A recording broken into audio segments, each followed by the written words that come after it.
खुरुमजरी येंबिरी पुनमकपु impact news agenda Manipur तराम नोक्चरी ngasi ge एजेंडा मणिपुर खन जगदोरी वाफम मसी मणिपुर ओवरऑल अखोगी रेलवे प्रोजेक्ट इन मणिपुर हाइबगी फिबम मतंग सिदनी खन गदोरी वाफम से ngarang ngarang मक्तसु रेलवे स्टेशन सानबगी जत्रा हुलमे यूनियन मिनिस्टर ऑफ रेलवे लागा मसा लागा अदु होजि होजि ओरिबा रेलवे की जिरिबामदगी इम्फाल भोग लाइबगी मतंगसी कराई भोग खुमंग चौछोले अदुगा ओइरकदब फिबम सिंग स्वाइदा मनाक नकपद तारिबो प्रजा सिंगी करी करी करी वाफम लेरी हाइबगी मतंगुदा खननबगी तंजादुनी ngasi एजेंडा मणिपुर लोकजगदोरिबसी लोइना लोइना ngasi एजेंडा मणिपुर सरुक याबिरबो केस सिंगसे मयाम पुनमक्तै ताकचके आइगे एक्सट्रीम राइट फमगिरिबसी doctor Dolendro Thingujam detail design and construction supervision consultant for North East Frontier Railway नि दोलेंद्रो तराम नोक्चरी अदुगो दोलेंद्रो की हेक मथंग ओइद फमबिरिबसी मजाबुंग गांगमै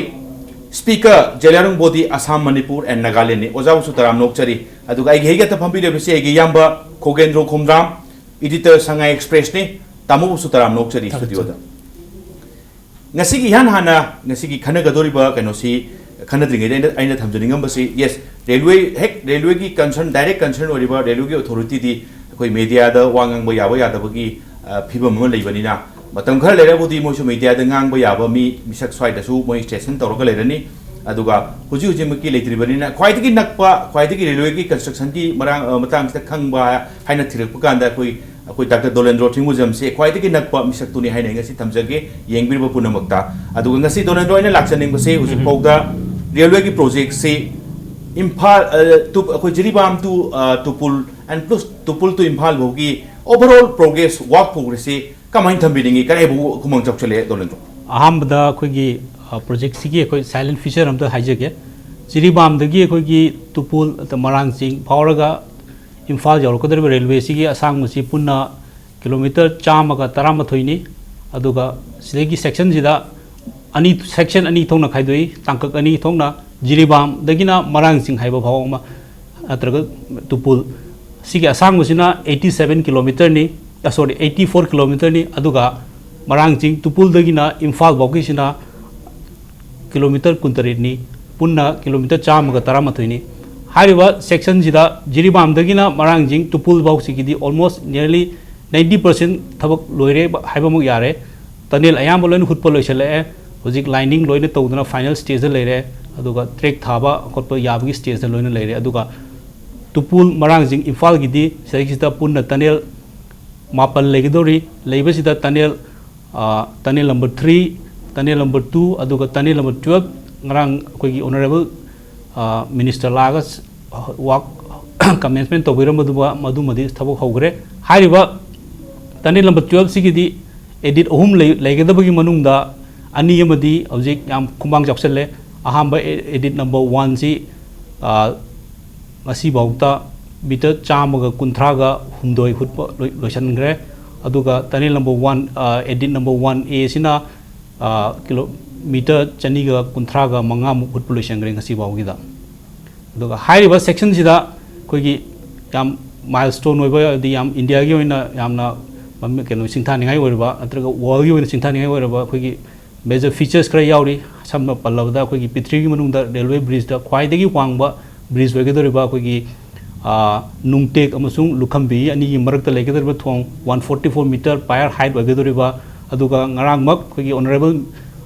रेलवे मिनिस्टर लागा थबक हौदोकपिरंबा कोगी तनेल नंबर 12 11.55 किलोमीटर सांगोदरिबा असि मरकसिता असि मक सिंथानिङाइ होइबो गाक्तनि ओके थैंक यू ताउ मरकसिता ताउ खोनि लाक्सनिंगबसे यस मणिपुर रेलवे की प्रोजेक्ट सी यान हाना जिरिबाम टू टुपुल की प्रोजेक्ट सी हौरकु मतमदा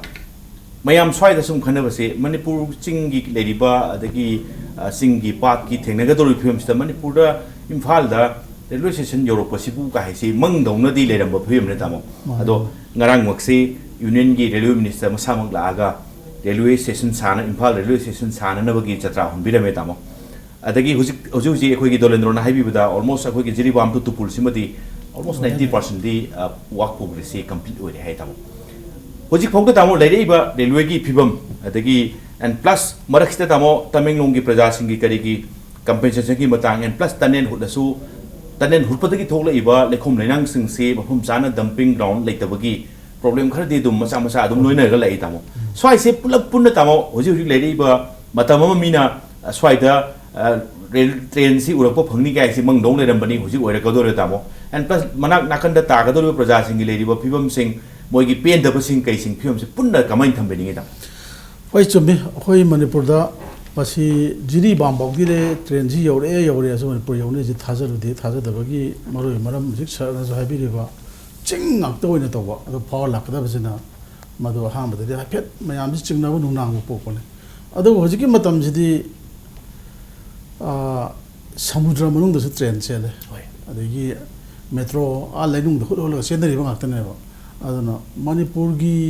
hoi ching ji hoi manipur gi soil ji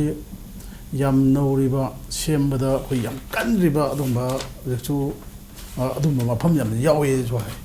adu resu पृथ्वी के तय हमने तौन निबसी येंगरगदी मणिपुर जी योरप इम्फाल होब ट्रेन योरप गासी असिगी सिंग जी हुटनगा लाकपा लोइनो हुटपसु नते मनमक त हुटपनी अदि थोंग जवा वांग बियावरी यारोइदबा 144 मीटर गाय जी कुतो मेना अनिमु वांगी गाय थोंग कीबो वानी ताबदा अदु पृथ्वी के चाखलपगी मतुगिना मसी मीना ngमोइदबा मयाम जे लोइना ngमगा लाकपनेबा अदुनो why not in Manipur I said ha da chingna rasu question di dum lai bane ba ngamne je adregi madu dum ure narang nahan railway station jatra hun basina di yore se hoi jiri lambi ji da satpa mi na di ngai tana satpa khotpa anadi dum tunnel liba lambi sem se dum loi uba ngak tane adu bo sattaba udaba mi na su hojikti railway station gi jatra hula ni na soidre dum di masi confirm adum mayam koi khangna re soidre yore se phana awa thena bi yai hutpada lambi sembada misi mina adi awana mayam nangi bi yai kira sawa sawa tunnel ji pulo pada so 11.55 km sangwa huttorin adu phana yam thena ra boisu mina to wen ningadi masi oida bi lei ponte adum oire sine adu atopa problem mayam ma su thena gi bisina maram moinam gane masi project si loisana ba hana thagi matam dagi di hana ye thoro porang ra in khalle maya koi samna rabda koi manipur gi lami thong phataba railway project ga mai na machinery khangdi potlam acho acho yam ji pusalak pada koi jiri lambi di to na du lumadi hena lalmi ade thong soli kholi haidna dimapur lambi da pusalak pa koina pusalak pa du bu lai adigi koi manipur maktabo ban blockade ki was de haidna kana ponte any kaino maram tau da wasu dum ban blockade se pangtau ro tawi thabak si dum panglep te lepi adigi mu tongan maram gi agitation mayam da national project sing ji dum thingjan ba to biaro ena jathaba mayam si thengna ra basu thengna na hojiti matam sangdo na mayam na ha ma da pe chingna ram bado imphal bhawa railway project se rail labina samna ba dum di ekui dana 2019 gi hojik thari ba kon thari matam ji 2019 gi december hai ba male si bokta di target se 2000 target imphal bawgi se masi bokta di ai choida badu mamang da dum mathang chahi da oibra khoi gi kano je tupul marang jing bawgi se sidi adum yaurani masi bokti yaura rai khale hojik chu khoi dorian na habi gi badu 90% loiba ai se loiragu mane ba anu track laying gum adu bakha notification la ga dum dum walam dum male aduna masi ubdi urani awa yam thena gi compensation gi khangde mai khangdi thena gi ba CM yaroi kholoi kaina basidagi tobi yaroi to gu mayam do loina ba difficulties mayam do face toraga pibe yaba piba lo selaga horiti wara su wana thadana railway se aha mada marang chingbogdi kui dana dum urani mathang ne phal jawrani mathang thadi more dum yogidana trans kano asian railway na ada dum sathane na masidi development ji thingba yaroi dam na phana harasu tabthan basu khara tabthan ma mangai dum sathane oi bai oi ra okay tamo thank you tamo oja ma jam kan kan ta kan wein laksan ning meno na narang na han chu dum khunja sing kai sing khoi pawmu sing kai sing chat go yong ni masi ken sing se maroina tunnel hutpa adagi tunnel hutpa gi madagi lokthorpa leinang sing se khoi gi labuk ta kai da masi tasalakpa lo go yarak ta ba ada even sa san bauda masi sing thauba kholu ba torok da sirakpa khunja sing thakpham yamna mai gi leramba khoi gi lok sing kai sing se ngasai dumping keno sing ki ngak to yo ngai se lakna thangna chana ba phok to problem ne ko kholo gi mayam sing se khar de highlight to gre taseng na nak yeta tariba project ki nak yeta tariba praja sing na thengna riba maroi na tamengum district ki oina हुजिक फोक तो करी कइनो थेंगनरी से ओजा मजामुम कांगोई मसी थंबीबा अमता थंबियोजा मसीगी मतांगदा hectare थमजनिबुसी होय railway project से Asian trans Asian railway लापसी मांगजौना अखोगी सुमाइना प्रोजेक्ट लाकु मतमदा सुमाइना सोरकनी नंगी लमजी सुमाइना एक्वायर तौगनी सी प्रोजेक्ट के सिगी इंपैक्ट लाकनी हाइबसे environment impact assessment तौरगा हौरमदबा मोय लेरंबा याय दु affected people singna adugi knowledge to leiteba tuna social impact assessment lawdabnina hek project lakpa matamda khunja singna ising thakpo number 1 ising da effect lai likewise hojik tunnel suriba miyam se dumping mud dumping gi se tongana lens se acquire tawdre adu oibnina madugi mokhoi gi chemicals content oibo pot sing do lok ta direct haidere adugumba mayam se khun khudingi complaints le hojik akoina some 17 villages gumba akoina chat laga akoina nainaru matamda khoi chat laga interact tawre adu matamda akoina sumai thekna bada moina dc da ma application thaba railway da thaba company da taina ba sumai tawriba mayam se amatam ana railway department ga kanogi state government ga phaminaraga villages sing problems is settled already project se khara speed up lagini na khalli villages sing awabado sarkar na khambiraga adu nattabugi hojik lakpasida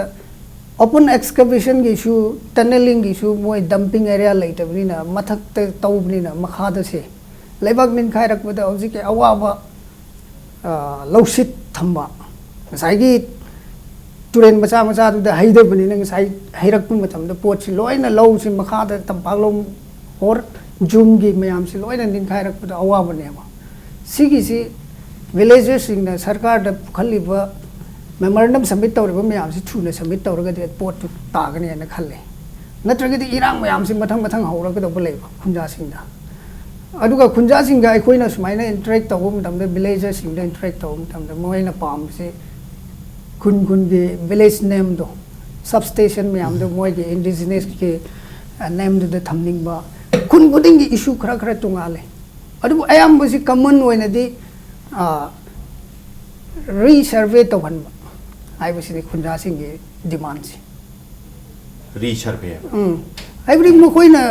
tunnel mathak to the 10 meters moi ge middle digi 10 meters low re ba whereas another kind of di open excavation the 150 meters makharom da natraga 200 mafam gi oina lowe ba sai gi sai khai ban mayam du na ada sokhan badi di lowri badi gi hen paktak na sokhan bada helle ba si mayam si ni villagers ni complaint thangali si adu mo mayam du redress to bi the project su yana yakat ke ni na lowe ba aduna aikoi mayam ji nei na matam de even aikoi su civil organization su panga aikoi su memorandum kya su submit taw krabni hoy aduna adu tabi dargadi aikoi su masi ki pot si krai de funding tawi kari de lai have si koi si kan thiri aduna aikoi gi si united nation gi economic and kanogi economic commission social commission for kariba Asia and the Pacific haina United Nations ge amakhaki makhada masi si monitor tawriya ba aikoina upai leitabu da modu da aikoina wakat lage na aikoi social organization khara ga aikoi activists me am ga uji khatna la ba villages ki redress tawdragadi aikoi su adu da wakat panatena upai leite ba sai gi land acquisition act 1894 da sembani matung da 2013 da amuka land acquisition act ma India sarkar na seme ba modu mayam gi makha du acquire towning ba moina adum ekoi gi elomi sing da moina pam mong de lawr ga dum sat khre ba hundok lam khre ba sarai na sai do zagi da support to ni haigadra supplement to supplement to haidare ada उसकी land acquisition की जो वागा लग रहा है खाना मखा जो कि तंपाक ए चमचाबदी मधुगी ए रूल दुदी ए खंग द्रबो land asmane acquire to basidi 4 times na piba ga na admine su leibra na jo ai khalle compensation se ada aina population ko gi lam mai base akoina pata pai gera chingda di pai ayam pai dra basu ta bag ta pai pata pai rasu lam mai sidi government gi na ko matam kra wai bu man ko tax theory aduna kanodi government ki development nama achobo mayam to kan di lam sokpa awana nang bai masa ta bane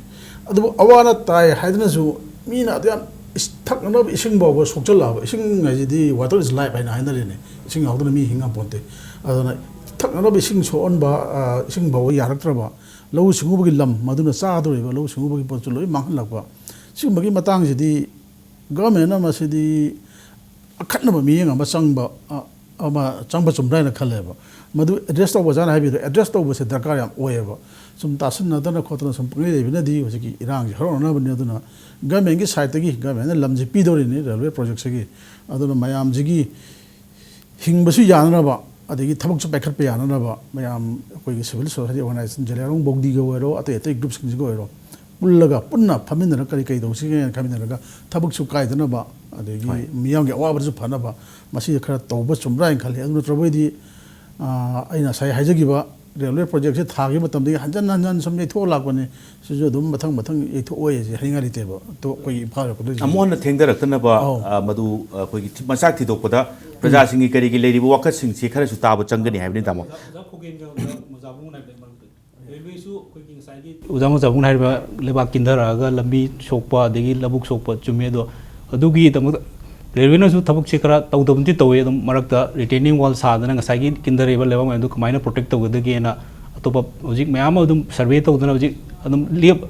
sok asok mayam dum kamaina ngakthok kade na tawdabuni dum hojik kana changhel libane su sim jo tham tha mane taseng haragadi taseng na railway ki damakta ngasai acquire tawraba lane sing du matik chana compensation piramani adai bogduma yagre adu lai wafam de ngasai gi tunnel gi damakta ko thorok ko leibak sing kai sing tu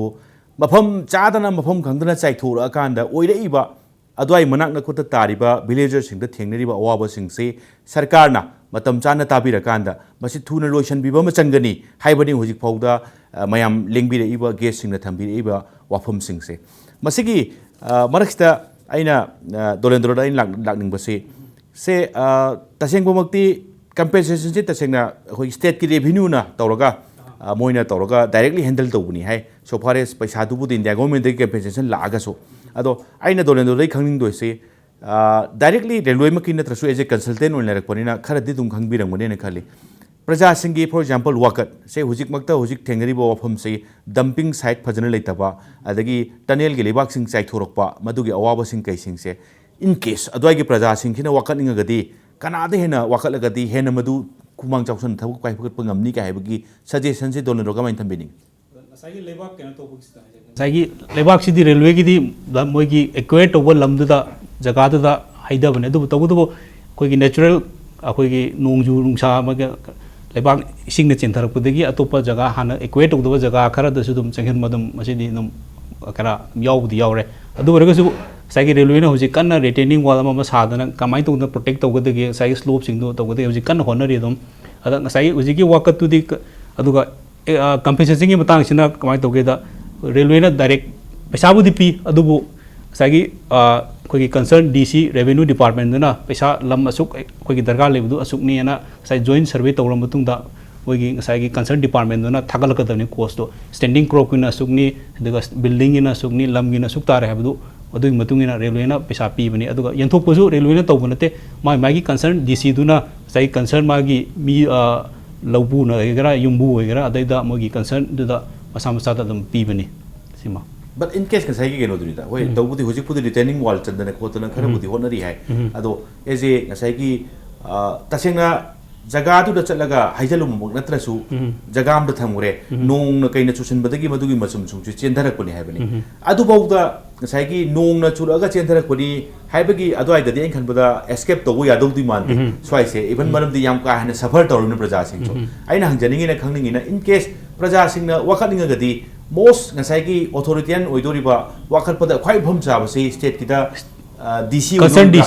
DC du da laga khoi gi railway da mu sesi lai re duma adu ne na kudong cha gani okay thank you oda amajang hujik phok tadi public ki complaints sing se DC da kai da pb ba concern DC natraga khoi gi division no pai re STO sing da kai da masigi kudong cha da ba mayok ne ba sing sigi maram da khangan bagum budi le khra prawja khoi gi written submit tawbu mayam se कोई civil organisation Chinda कोई सी submit तौरे कोई की सी फंगदरे कमाइना कोई की सी वकत के दौरी है ना कोई लाएबा होय अदुना हजी की मयाम से हाइरिबे मयाम से सुमाइना रेल सेम थिंग कंपनी द लेरिबे मयाम से पीएम कौना प्रोजेक्ट मैनेजर होय अदुगा मखोय की सेक्टर अमा दुदे लेरिसे एग्जीक्यूटिव इंजीनियर नत्रगा डिप्यूटी चीफ इंजीनियर लेगनी है मोइदा हाइरने अमद इलनी अदुदी कंपनी गिनी अदुगिनी तौसे यामना डिले ओइबा लेथोक लेक्शन खरा यामना लेबा अदो नांथोक पुसु खरा नुंगाइ बगी कइनोदि थाविन स्वाइदा ओरिसे आइदि अबदा हाइरोसु ए अदुदि अखोइ नति हाइबा लेथोक पददि याम नुंगाइबा अदुगा तसे असिदा इनडायरेक्ट इफेक्ट ओइबसे होय तुपुल हाइबसे सुप सोक त्रे बटन लमलिनदा चरो पंडोंबा सोक त्रे नोने सोक त्रे सिबिलोंग सोक त्रे मसी मैम से अवाब अमुक मायोगनारी मोइने बराक दम तौसिलक्पा बराक से मयांग मसा नेगा nga फहलगे योलीने बराक मताई तारिबो मैम से टनल सेमलकपु मतुंगदि बराक मखा से nga लेत्रेबा अदुगा स्वाई नोने असोमगे सिना सोम चिंगमाई रोमदे थबक सुरगा लोक मजाद नंधन बनिना सोम सोक तो बोलोमदि तंपागलो मखाइदि लोइ नंधन ग्रे तो वक्त फम लेत्रेबा स्वाइन तौरिबा मयाम से एनएफ रेलवे का स्टेट गवर्नमेंट का पुनः मीडिंग चंगबीर का प्रजा सिंह अवाबदो कोकना बसिनबीर दी प्रोजेक्ट से खरा स्पीड अप लेगी नत्रदि एवरी डे असिदा हौजिक किसी खुन खुदिंग की प्रॉब्लम लेबा मयाम से थबक से सुम थिंगरगा लाक नानदु आई कोई थेंगना जबदा मरांग सिंह से थिंगला रे अदुगा अनादा नुंगटेचु थिंगले लुखम भी हेंगनी थिंगनी आई लंगखोंग अवांगुल मथंग थिंगनी आई मसिसी अखोई मरांग सिंह टू इम्फाल सेक्टर टू थोकपी की दमकते मिड कप थोखन बने ना आई लो सी सोशल इम्पैक्ट असेसमेंट लो दबुदि साइकी फिट चामगे पैसा लो थोखरगा अंदर सोपुदि fit Chamari Zorah अबनिना me Singh the वारे अदुना मसी के पोट से यामना स्पीड अप लेहनगे आइना सरकार ना मीडियम थंब पामदि सर प्रजा के अवाबदु थुंगनब मतमद प्रोजेक्ट से खरा थुजनब ngamne ओके तमो लाइसे तमो हुजिक से मेनदि अखोइगी प्रजा सिंग पेंद्रगदि प्रोटेस्ट तौब ओइना थबक लेपिउ थिंगब खोप खदि दुम लाकनि तामो स्वाइसिदा एंड प्लस हुजिक से अदुदा हायु हाइना थंगुक तंगिन तौबसिबुदि होय माइगी जुरिडिक्शन नतबगी थैदु मुसुदि यायन खलि अदुगा डायरेक्ट नसाइगी अखोइगी कहितारे नाक गित तारिबा प्रजा सिंग सिगी डायरेक्ट कनो तौदुरिसि मोइना रेलवे तसु डायरेक्ट चलगा वखल उबसु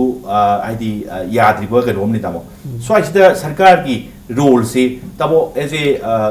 एडिटर मोइना मयाम की खनबिबा सरकार की सु उबिबा मयाम की सु उबिबो ओइना कमाइन थमिनि करै माइ सजेस्ट तौबनि माइना हाइगे मसी एना रेलवे प्रोजेक्ट सिगी वा गन तबदा अखोइ मणिपुर दा बन ब्लॉकेट याम तोइना तोयदि हाइबा मरम चादे जो हाइबा अदो मसी हाइबा नुंदि नुवाइ तबने अखोइ गवर्नमेंट से अजि पर्टिकुलर हजि लैबा गवर्नमेंट सिगी वा नतेको अखोइ मणिपुर दा हानि लापा गवर्नमेंट दे होना मियाम की प्रॉब्लम लापा अदि अवाना ताबा मतम से वाकत मतम फजना हाइबा मतम से दा कया इता तादो हम तो याम साथीबा खोंजंग जंगल लकांदने वारी एक छानाबगुंबा सुमबगी एटीट्यूड अमा अखोइ की गवर्नमेंट सिंग से लेबदों तोबी एते इंबियोने हजि मणिपुर दा होय आईएलपी की इशू सिना तोंगान बे इशू मोगरे मसिना खय याम चावबा अदुना तबा बन ब्लॉकेट मसा खंगदे बन ब्लॉकेट तौनी हर काना वारी साबगुंबा अदि अकनबा खोंजंग जंगल अनि हर कांदा वारी ए सारगे हे यानाबगुंबा सुम फिल्म जे याम थोयबा अदुना सुम जे थोक्तना बा हजि की रेलवे प्रोजेक्ट सिदी नेशनल प्रोजेक्ट अमोइना तौबने हाइतरा थिंगागो हिजो कासिजु थिंगे हेगो थिंगासु थिंगाकनी अनि मथंग थिंजलदि प्रोजेक्ट सिदी दम मसा थिंगदबा जे ताबने थिंगदरिबा बिसा चंगबुसु दम हेलमगनि मसे प्राइस एस्केलेशन लाकनी अदुना अखोइगी अमन अमा थैदोंनबदो साइ जुरिडिक्शन की वा हेदि सुमी आइन तोंगमदबदा आइन हो दायित्व लौसु यापोते अदु ओरसु मसिदी नेशनल प्रोजेक्ट नि मयाम गो ने याफेनम प्रोजेक्ट ने खनरगा गवर्नमेंट नसु अदि अतै अथॉरिटी जो सुमाइना प्रजा सिंह सुमाइना अमन लाई है जे मरी लेना बसिंग लोइना तासनरगा साइ सन हाइबा दुमाइना गवर्नमेंट सु रेलवे की एनएफआर सु पुजनबा अदि प्रजा सिंह सु होय उपाय लेत्रदि अनु साइदुनि गवर्नमेंट हाइबा ताद्रदि ता कनबो खोंजम थिंबो चंगचले दो हेक थिंबो खोटपगि थबक खोइ मियाम जो सुमबगि थबक से यारि मोइ खरा हंदरगा याद याद्रबुदी तौरे उपाय लेते हे यारिङैदि सुमाइना अथिंग खोटपसे पीदना गभर्नमेंट सिंह नमदन ताइनबा गभर्नमेंट असु मियाम के अवाबसे खांगागा मसिदि तौदबा यादे मसिदि हेना मतम चाना थबक तौबा हुजि हारिसे एड्रेस तौदे हारिसे हयें इरांग थोकांददि तौरकनेबा इरांग थोकपन थबक तौरकांददि गभर्नमेंट एकाय काना तौसिगे कमाय तौसिगे ना जेराव बौदिजु थिरकने मजु थिरकनेबा फियम चाद्रकांदे अदु तौनतबा हाना मांगजौनना थिंगद्रिङैदि थिंदनबा होनबा अखोइ prevention is better than cure गाइ टाइप तो अदुना मसि हयें इरांग थो तौदे सोकपदि अदु तौबना चुमब्रा हैना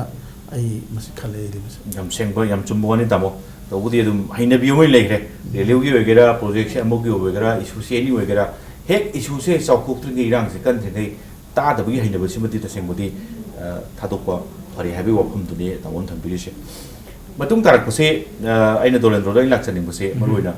हुजिकसे जिरीबाम तुपुल इम्फाल की पोट स्वाइसिमा हाइफेट मयेक सेंगे जिरीबाम तुपुल सिमा ऑलमोस्ट 90% कंप्लीट हो गए इम्फाल की कोई तुपुल लगी इम्फाल यूरोप की स्वाइ की पोट से सुम मयाम द सुम खंगनिंग दो से याम का है ना कुंग न ताबो फम को सुयम याउरी स्वाइ के नो सिंग से स्वाइ सी की पोट से ऑलमोस्ट लोइना बक सुम कंपेंसेशन खंगदे अम खंगदे लोइना बक लोइ खबरा अदगी लाखपदा थोइदोना पब्लिक की करी की थोइदोको प्रोटेस्ट खंगदे अम खंगदे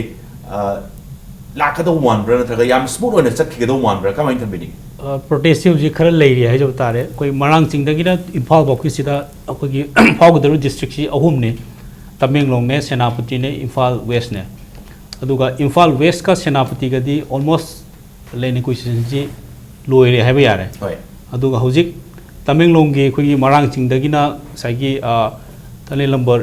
8 फाउ 7 फाउ के मरक सिदा लेनी क्वेश्चन हुजिक सी कंपेंसेशन पैसा पीद्री है ना ताई है मसी पीदबसी रेलवे की दी पीरगे है ना तुम गाय ले रबने अदुदा स्टेट की कोई रेवेन्यू कंसर्न डीसी की तरफ तक मोगी कोई लैंड वैल्यूएशन से हुजिबो थागलक्तबा हाइतारे होय असिना मरम ओइदना हुजिक फाउसी रेलवे दगी पैसादु पीगदौ लेरदो कयानो खंगदबिनि पीरुबु यादबनिना अदुगिदुमा प्रॉब्लम लेरी अदुना हुजिक आइना सुम ताजाबदा मोइना वैल्यूएशन तोबो ngamdrisi जगह खरा कोई डिस्प्यूट ओइबो माले खुन अहुमगी मरांग जिंगने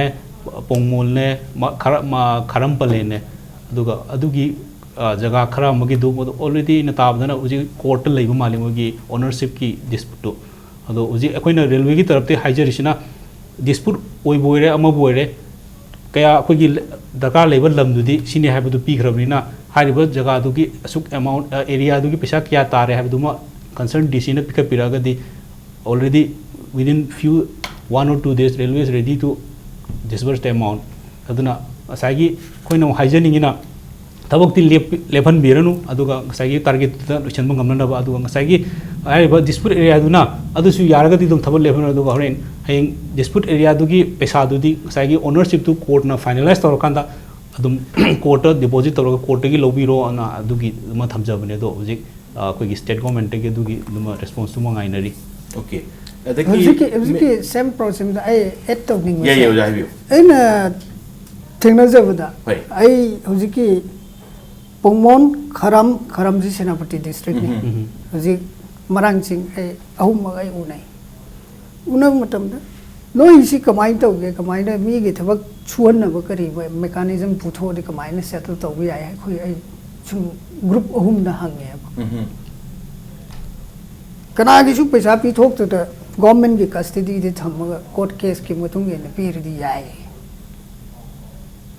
से ओके 3 पार्टी ने याय बा सी पोर्ट से होय गवर्नमेंट ने याद बने बा पर्टिकुलर अमगे अकाउंट दे थमगे सिने दुने सिकी पोर्ट बेयाम से आई मरांग सिंह सु आई छा ने आई हंगे बा होय ओदु डिप्टी कमिश्नर के अकाउंट दा थमजलो बा होय याय बा गवर्नमेंट अमगे अकाउंट दा होय case ngambada hayang ngamgara hansin ngamgara lawsno लौसनो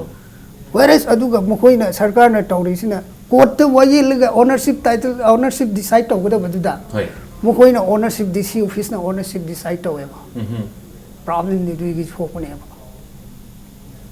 the असेंग प्रॉब्लम से hojiki odana suggest tawbiri do angam ban lawsno ai villagers yaeba याइबा adubu deputy commissioner koina tawrise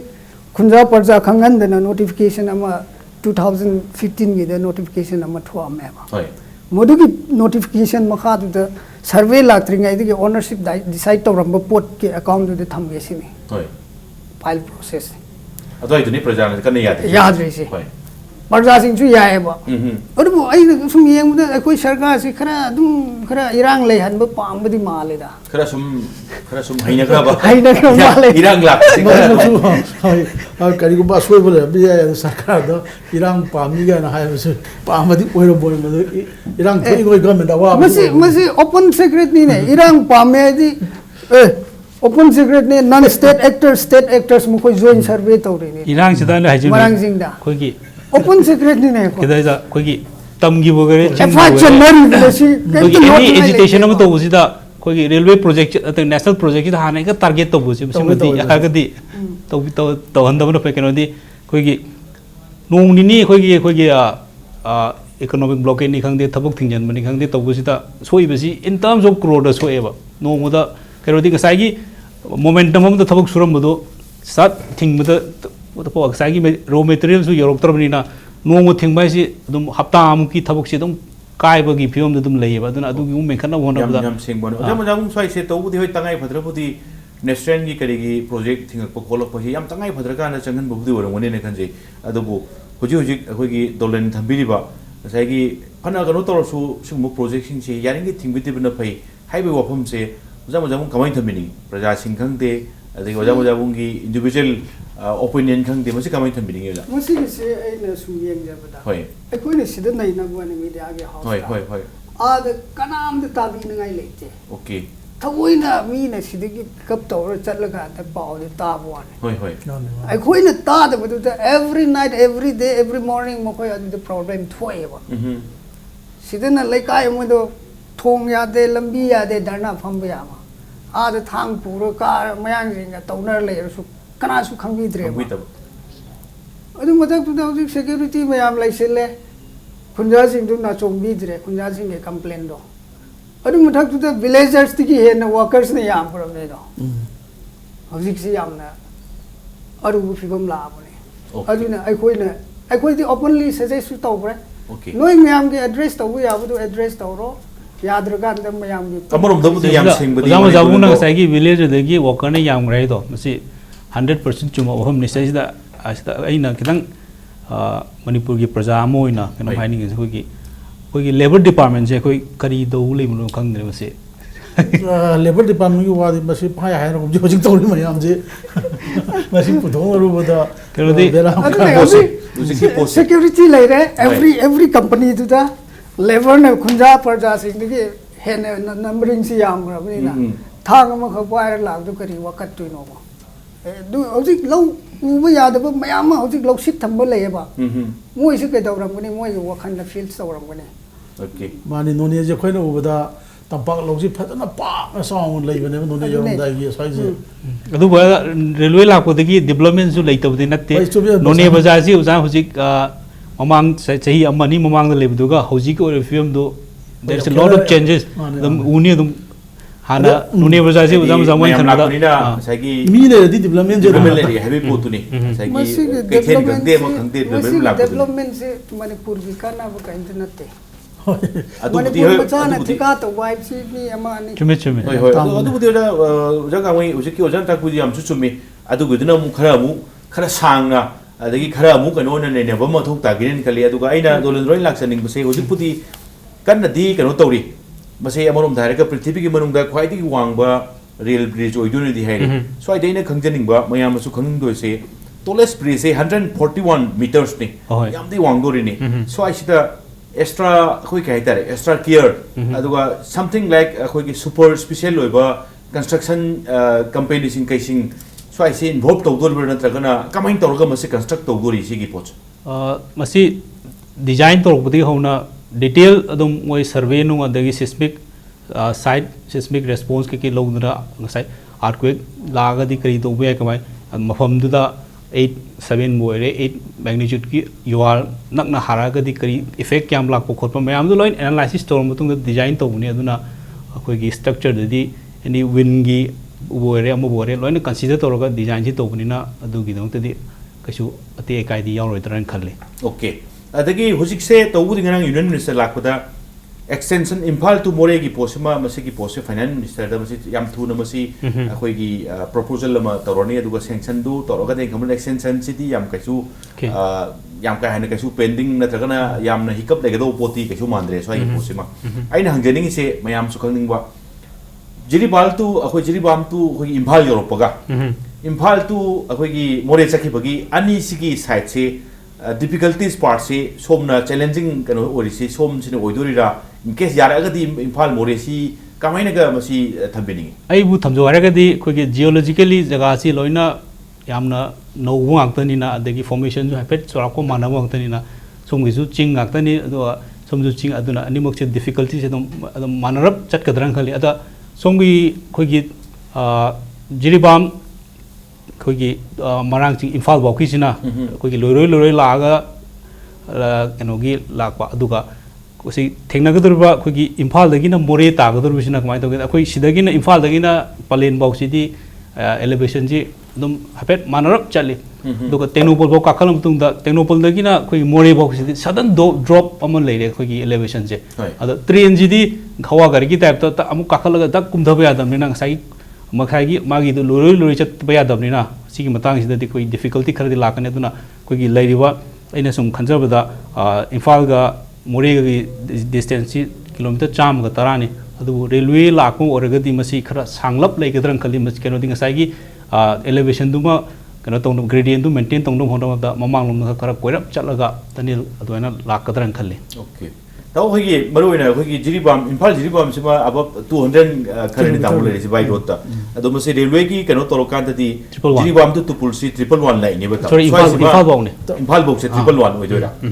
Jiribam तो इम्फाल से 111 ने दाम हाइदि तेदी ऑलमोस्ट हाफ टेंशन ले अदुगा व्हेरेस इम्फाल टू मोरे से बाइ रोड ता तामो खोइन चली सी 110 किलोमीटर ने अदो हुजिक ताकपिरि सी इवन हुजिक फौद इन केस कनो की मतुंग लागदी PDC 109 kilometer even say it can be extended some 2-3 kilometers khara hena sangdoro po yawi pm ni so ai ta mo khara de dum ngakpodi phawdi paw ai di mayam na khana risi rila agati phawdo la sakhrani khara handar adra sine ba adu bu yes technically kasai elevation kari me kari kra mayam su ko direct hadar ko yada dana lore hadar aga hena train gi swai se doro lambi se koi thoro ko doi na tro kitang koi thok kadrang khalle natragadi tanil hulag su yam sangba उत्पतावा अखोई जो से spinous ता हमदा अखोई टुपुल वहाय अदगी चुंबा जो सियो अदम केनोने तनिल जी याम सांग hook गदे मु साइगे कोइना खुन कोइना ट्रेन जी तो मी की दम पेसे पब्लिक की ने बदना पब्लिक की आदना आदगी तक फगोला लागदी मरक त कैम त कुमधोम तुंगुम लेत्रगदी अदु यूजलेस अदुना साइगे पब्लिक सु साइगे लेरिबा विलेज में आम सु सम सकदबो अदुगी सु लेबनिना अदुगी तमा ले तामो लोसेलकपसे आइना तामोदा याम कुइना गसिगी खबर की करीगी कनोस्ता ताबिराबनि तामो हुजुजु Sangai express one of the largest circulated paper मगी एडिटर जो बिरिमिन तामो लोसेलकपसे इन थमजनिंग बसे यस अते फम सिंगदा रेलवे की थबक सिंगसी याम कुमंग काउसन लोइनबक यौग्रबा ngakतनि तामो इनक नंग अखोगी दिमापुर की इनक नंग जिरी की रेलवे सिंगसी याम हानना लेग्रबा ngakतनि तामो मणिपुर भो इम्फाल भो गोक्षलकपसे तामो स्वाइ से तसेंग मणिपुर की इंडिया गवर्नमेंट मणिपुर की कैनोसी पीपल सिंग से ट्रांसपोर्टेशन की करीसी याम ओ मै उने न तसेंग टारगेट तोरपुरा नत्रगा द सेंटर गवर्नमेंट की पॉलिसी से मोरे हो पुखरकांदा कोई ट्रांस एशिया कैनो सिंग से समननबगी कैनोसी करम माले करम मन लोन ने कैनो तमजौगे असागी मयाम नदी खोगी जिरीबाम इम्फाल कोगी मरांग जिंग इम्फाल प्रोजेक्ट से याम तपोइन नी को अदुबु compared to other parts of India this is the fastest project niko hoi fastest oini go hoji ke haiba maram do masi sarana haiba maram do loina bakti issue di esa surab jane hoi hana to busu akoi gi north east india gi state ni india gi manung chanbane haje haira su hana ithau thoidana leramba jiri bam bhau railway yori didi jum yowa haidani posai no phadu propa amaina लेरे गायना मनपुर योरमी गायना बखन खंदोपा अदुगा मयाम खुदोंग साबा सि खंदो अदु मतम खरेगी ममांग हजिकी government दगी हेक्ता हाइबदी यारो मतम खरेगी ममांग दगी दि north east की मरु बेसे खंगरपा अदिगा सोमदा अखोइगी खानो पो एशिया की लेबाक सिंग हाइदारे सिगप सबना बगी सु याम दरकार ओरपा अब ईस्ट पॉलिसी एक ईस्ट पॉलिसी लाक पर नाक्ता नतबा ꯃꯌꯥꯝꯁꯤ ꯄ꯭ꯔꯤꯊꯤꯕꯤꯁꯤ ꯒ꯭ꯂꯣꯕꯦꯜ ꯚꯤꯂꯦꯖ ꯍꯥꯏꯅ ꯍꯥꯏꯅꯔꯤꯕꯅꯤ ꯂꯣꯏꯅꯃꯛ ꯍꯧꯖꯤꯛꯁꯤ ꯑꯣꯏꯔꯛꯑꯦꯅ ꯑꯗꯨꯅ ꯑꯃꯒ ꯐꯥꯎꯅꯗꯕꯁꯤ ꯌꯥꯔꯛꯇꯕ ꯐꯥꯎꯅꯕꯗ ꯑꯩꯈꯣꯏ ꯃꯅꯤꯄꯨꯔꯁꯤ ꯌꯥꯝ ꯃꯔꯨꯑꯣꯏꯕ ꯃꯥꯒꯤ ꯔꯨꯠ ꯑꯃꯁꯨ ꯑꯣꯏꯔꯛꯄ ꯑꯗꯨꯅ ꯄꯨꯝꯅꯃꯛꯁꯤ ꯌꯦꯡꯉꯀꯥꯟꯗ ꯍꯥꯟꯅꯗꯤ ꯑꯩꯈꯣꯏ ꯃꯨꯟꯅ ꯈꯜꯂꯝꯗꯕꯗꯣ ꯀꯣꯟꯅꯗꯤ ꯃꯁꯤꯗꯤ ꯌꯥꯔꯣꯏ ꯃꯁꯤ ꯐꯥꯎꯗꯅ ꯊꯕꯛ ꯇꯧꯕ ꯌꯥꯔꯣꯏ ꯍꯥꯏꯅ ꯂꯝꯕꯤꯒꯤꯕꯨ ꯑꯣꯏꯔꯁꯨ ꯔꯦꯜꯋꯦꯒꯤꯕꯨ ꯑꯣꯏꯔꯁꯨ ꯃꯁꯤꯗꯤ ꯐꯥꯎꯗꯕ ꯁꯨꯡꯌꯥ ꯌꯥꯔꯣꯏ ꯑꯗꯨꯒ ꯑꯩꯈꯣꯏꯒꯤ ꯅꯣꯡꯊꯛꯇ ꯄꯥꯏꯕ ꯍꯥꯏꯁꯤꯗꯤ ꯄꯩꯁꯥ ꯌꯥꯝ ꯆꯪꯕ ꯊꯕꯛꯅꯤ ꯑꯗꯨꯒ ꯄꯩꯁꯥ ꯍꯣꯡꯕ ꯍꯥꯏꯔꯒꯗꯤ ꯃꯈꯥꯗ ꯆꯠꯄ ꯔꯦꯜꯒꯤ ꯑꯗꯒꯤ ꯒꯥꯔꯤ ꯆꯠꯄꯁꯤꯅꯤ ꯑꯗꯨꯅ ꯃꯁꯤꯒꯤ ꯂꯝꯕꯤꯁꯤꯗꯤ ꯐꯗꯕ ꯌꯥꯔꯣꯏꯅ ꯈꯜꯂꯒ ꯇꯧꯔꯛꯄꯁꯨ ꯃꯥꯜꯂꯤ ꯑꯗꯨꯒ ꯃꯔꯨꯑꯣꯏꯅ ꯑꯩꯈꯣꯏꯒꯤ ꯃꯅꯤꯄꯨꯔꯁꯤ ꯀꯔꯤ ꯍꯥꯏꯇꯥꯔꯦ ꯌꯥꯝ ꯑꯋꯥꯅ ꯅꯣꯔꯠ ꯏꯁꯀꯤ ꯃꯅꯨꯡꯗ ꯂꯝꯕꯤ ꯊꯣꯡꯒꯤꯗ ꯉꯥꯏꯍꯥꯛ ꯂꯩꯇꯅ ꯑꯄꯟꯕ ꯑꯣꯏꯕ ꯆꯥꯅꯕ ꯆꯦꯡ ꯆꯥꯛ ꯊꯥꯎꯗ ꯈꯪꯗꯦ ꯕꯟ ꯑꯃꯇꯪ ꯇꯧ ꯅꯨꯃꯤꯠ ꯅꯤꯅꯤ ꯍꯨꯝꯅꯤꯒꯤ ꯇꯧꯔꯛꯄꯗ ꯃꯅꯤꯄꯨꯔꯁꯤ ꯐꯤꯕꯝ ꯑꯃ ꯆꯥꯗꯦꯕ ꯁꯤꯒꯨꯝꯕ ꯃꯌꯥꯝ ꯄꯨꯝꯅꯃꯛꯁꯤ ꯂꯣꯏꯅꯃꯛ ꯑꯦꯡꯒꯜ ꯄꯨꯝꯅꯃꯛꯁꯤ ꯌꯦꯡꯉꯀꯥꯟꯗ ꯏꯟꯗꯤꯌꯥꯒꯤꯁꯨ ꯃꯣꯏꯒꯤ ꯄꯣꯂꯤꯁꯤꯗ ꯑꯁꯣꯝꯗ ꯐꯥꯎꯗꯣꯛ ꯐꯥꯎꯖꯤꯟ ꯇꯧꯕꯁꯤ ꯀꯥꯟꯅꯕꯁꯨ ꯂꯩꯔꯝꯒꯅꯤ ꯑꯆꯧꯕ ꯑꯗꯨꯅ ꯄꯨꯝꯅꯃꯛꯁꯤ ꯌꯦꯡꯉꯀꯥꯟꯗ ꯑꯩꯈꯣꯏꯒꯤ ꯑꯈꯟꯅꯕ ꯃꯤꯠꯌꯦꯡꯁꯤ ꯆꯪꯉꯒ ꯅꯦꯁꯅꯦꯜ ꯄ꯭ꯔꯣꯖꯦꯛ ꯑꯣꯏꯅ ꯄꯥꯏꯈꯠꯂꯛꯄꯅꯤ ꯍꯧꯖꯤꯛꯇꯤ ꯍꯥꯟꯅꯗꯤ ꯅꯦꯁꯅꯦꯜ ꯄ꯭ꯔꯣꯖꯦꯛ ꯑꯍꯧꯕꯗꯗꯤ ꯍꯥꯏꯔꯝꯗꯕꯅꯤ ꯀꯣꯟꯅ ꯅꯦꯁꯅꯦꯜ ꯄ꯭ꯔꯣꯖꯦꯛ ꯑꯣꯏꯅ ꯃꯁꯤꯗꯤ ꯇꯉꯥꯏ ꯐꯗꯅ ꯇꯧꯗꯕ ꯌꯥꯗꯕ ꯊꯕꯛꯅꯤ ꯍꯥꯏꯔꯒ ꯄꯥꯏꯈꯠꯂꯛꯄꯅꯤ ꯍꯧꯖꯤꯛ ꯗꯣꯔꯦꯟꯅꯁꯨ ꯑꯗꯨꯝ ꯍꯥꯏꯕꯤꯔꯤꯗꯨꯅꯤ ꯃꯁꯤꯗꯤ ꯌꯥꯝꯅ ꯐꯥꯁ ꯑꯣꯏ ꯑꯇꯩ ꯂꯝꯒ ꯌꯦꯡꯅꯔꯨꯕꯗ ꯍꯥꯏꯗꯣ ꯑꯣꯏꯁꯨ ꯑꯣꯏꯔꯝꯒꯅꯤ ꯇꯧꯕꯇꯕꯨ ꯑꯩꯈꯣꯏ ꯁꯤꯗ ꯄ꯭ꯔꯣꯕ꯭ꯂꯦꯝ ꯈꯔ ꯂꯩꯕꯗꯨꯅ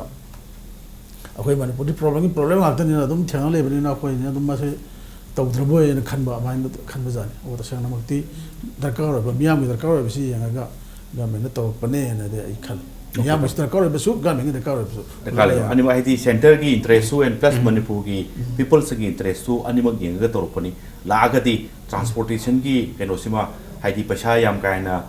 ꯆꯪꯍꯟꯕꯗꯨꯁꯨ ꯐꯔꯅꯤ ꯑꯗꯨꯒ ꯌꯥꯝꯅ ꯅꯛꯅꯅ ꯌꯥꯝ ꯊꯨꯅꯁꯨ ꯆꯠꯄ ꯌꯥꯔꯛꯑꯅꯤ ꯍꯥꯏꯕꯒꯤ ꯋꯥꯐꯝꯗꯨꯅꯤ ꯇꯥꯃꯣ ꯌꯥꯝ ꯅꯨꯡꯉꯥꯏꯖꯩ ꯇꯥꯃꯣ ꯉꯁꯤꯒꯤ ꯃꯅꯨꯡ ꯑꯩꯈꯣꯏꯒꯤ ꯑꯦꯖꯦꯟꯗꯥ ꯃꯅꯤꯄꯨꯔꯒꯤ ꯇꯥꯡꯀꯛꯁꯦ ꯉꯁꯤꯒꯤ ꯑꯣꯏꯅꯗꯤ ꯂꯣꯏꯁꯤꯜꯂꯛꯄꯒꯤ ꯇꯥꯟꯖꯥꯗꯨ ꯌꯧꯔꯛꯑꯦ ꯗꯣꯂꯦꯟꯗ꯭ꯔꯣ ꯉꯁꯤ ꯏꯝꯄꯦꯛ ꯅ꯭ꯌꯨꯁ ꯁ꯭ꯇꯨꯗꯤꯑꯣꯗ ꯂꯥꯛꯄꯤꯔꯒ ꯑꯦꯖꯦꯟꯗꯥ ꯃꯅꯤꯄꯨꯔ ꯃꯄꯨꯡ ꯐꯥꯍꯟꯕꯒꯤꯗꯃꯛꯇ ꯌꯥꯝ ꯑꯃꯨꯛ ꯍꯟꯅ ꯊꯥꯒꯠꯆꯔꯤ Thank you. ꯑꯣꯖꯥ ꯒꯥꯡꯃꯩꯕꯨꯁꯨ ꯑꯩꯅ ꯉꯁꯤꯒꯤ ꯑꯦꯖꯦꯟꯗꯥ ꯃꯅꯤꯄꯨꯔꯗ ꯌꯥꯎꯕꯤꯕꯒꯤꯗꯃꯛꯇ ꯊꯥꯒꯠꯆꯔꯤ ꯇꯥꯒꯨꯒꯦꯟꯕꯨꯁꯨ ꯑꯩꯅ ꯇꯥꯒꯨꯟ ꯌꯥꯝ ꯆꯤꯜꯂꯝꯒꯅꯤꯅ ꯈꯟꯖꯩ ꯌꯥꯝ ꯆꯤꯟꯕ ꯃꯇꯝꯁꯤꯡ ꯀꯩꯁꯤꯡ ꯔꯦꯗꯤꯑꯣꯒꯤ ꯀꯔꯤꯁꯨ ꯈꯔ ꯂꯩꯕ ꯃꯥꯜꯂꯦ ꯑꯗꯣ ꯃꯁꯤ ꯉꯁꯤ ꯆꯤꯜꯂꯁꯨ ꯆꯤꯟꯅ ꯂꯥꯛꯄꯤꯔꯒ ꯑꯦꯖꯦꯟꯗꯥ ꯃꯅꯤꯄꯨꯔꯁꯤ ꯃꯄꯨꯡ ꯐꯥꯍꯟꯕꯒꯤꯗꯃꯛꯇ ꯄꯨꯝꯅꯃꯛꯄꯨ ꯑꯃꯨꯛ ꯍꯟꯅ ꯑꯩꯅ ꯊꯥꯒꯠꯆꯔꯤ ꯇꯥꯃꯣ Thank you. ꯉꯁꯤꯒꯤꯗꯃꯛꯇꯗꯤ ꯑꯦꯖꯦꯟꯗꯥ ꯃꯅꯤꯄꯨꯔ ꯃꯇꯥꯡ ꯑꯁꯤꯗ ꯂꯣꯏꯁꯤꯜꯂꯛꯄꯒꯤ ꯇꯥꯟꯖꯥꯗꯨ ꯌꯧꯔꯛꯂꯦ ꯃꯊꯪ ꯑꯃꯨꯛꯀꯤ ꯑꯦꯖꯦꯟꯗꯥ ꯃꯅꯤꯄꯨꯔꯒꯤꯗꯃꯛꯇꯗꯤ ꯂꯥꯛꯀꯗꯧꯕ ꯅꯣꯡꯃꯥꯏꯖꯤꯡ ꯑꯃꯨꯛ ꯉꯥꯏꯃꯤꯟꯅꯈꯤꯕ ꯇꯥꯔꯤ ꯑꯗꯨꯒ ꯊꯧꯗꯣꯛ ꯋꯥꯊꯣꯛ ꯀꯌꯥꯒꯤ ꯃꯔꯤꯛ ꯆꯨꯝꯕ ꯔꯤꯄꯣꯔꯠꯁꯤꯡꯒꯤꯗꯃꯛꯇꯗꯤ ꯏꯝꯄꯦꯛ ꯅ꯭ꯌꯨꯁꯕꯨ ꯃꯤꯠꯌꯦꯡ ꯇꯥꯗꯨꯅ ꯑꯗꯨꯃꯛ ꯂꯩꯕꯤꯌꯨ